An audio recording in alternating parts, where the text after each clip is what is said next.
just wanted to start with a Buddhist prayer, philosophical prayer for all humanity. May I be a guard for those who need protection, a guide for those on the path, a boat, a raft, a bridge for those who wish to cross the flood.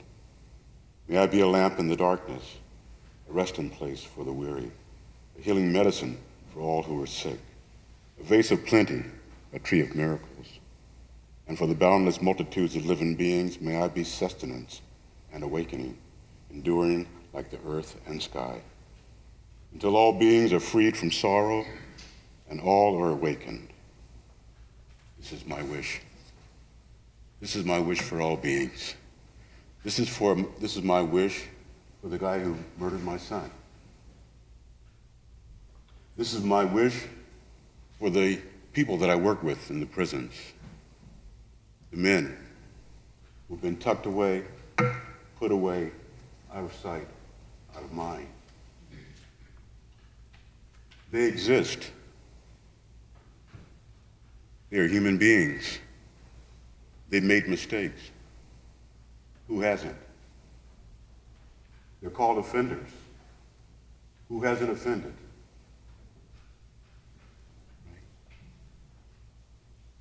I wish to be the one to cause happiness for all sentient beings. That is my wish. My wish for here today for everyone, that we may benefit from this.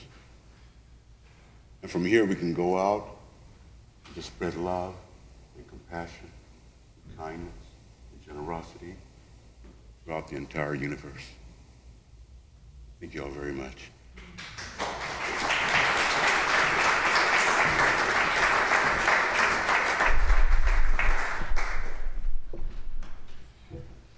I'd like to share a few lessons I learned from Andre. The first one is a direct quote. It says, "We don't have to wish for suffering. The moment he killed my son, he's already started." The second lesson that I learned, it says, love means letting go of what never belonged to you in the first place. The third lesson, when asked how could he forgive the man who killed his son, he looked at the woman and said, "I can't afford not to." One of the greatest nuggets I gained growing up in a church and coming from a foundation of Christianity, and now I am an interfaith believer. But one of the greatest things I gained was the conversation about prayer.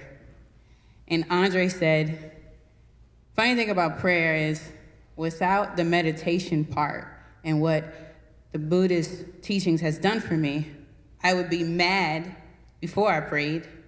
I could pray while I was mad. I was done praying, I was still mad. I'm like, now listen, I've been around Jesus a whole lot. I ain't seen no scripture about that. So thank you for sharing some of the most intimate vulnerabilities.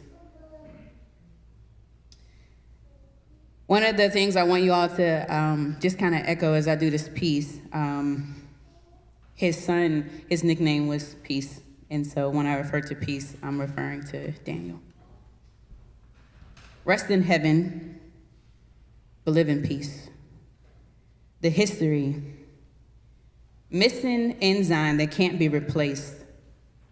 I've been betrayed by my body, taken hostage by anger. Watched my father put my mother's life in danger. Dropped out of school and I wetted the needle. Now it's been over 3 decades, and it wasn't the past that taught me unforgiveness. Unforgiveness taught me that it can be lethal. The spirit. Wrestle not against compassion and peace, because in the days you don't dream, and in the nights you don't sleep. Suffocated by unforgiveness, you barely breathe. Never pardoned by religion, so it's God you leave. That which I love, I do not imprison. I set it free. Mindful versus mindless meditations, thoughts of life and death, you can't escape them. Facts versus fiction. We intertwine and then we confuse them. The life. To live is to truly be happy. To love is to truly be happy and free of suffering. My son was born in the tide and set sail on the waters. See, we never walk in the same streams. I left, and yet I've been left with peace, reigning supreme.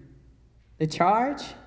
Let me be the cause in which you understand 1 day or 21 years can mean the beginning or the end, transformation or stagnation, losing or finding your mind, living in the present, losing presently, losing time. Rest when you get to heaven, but today you can live in peace.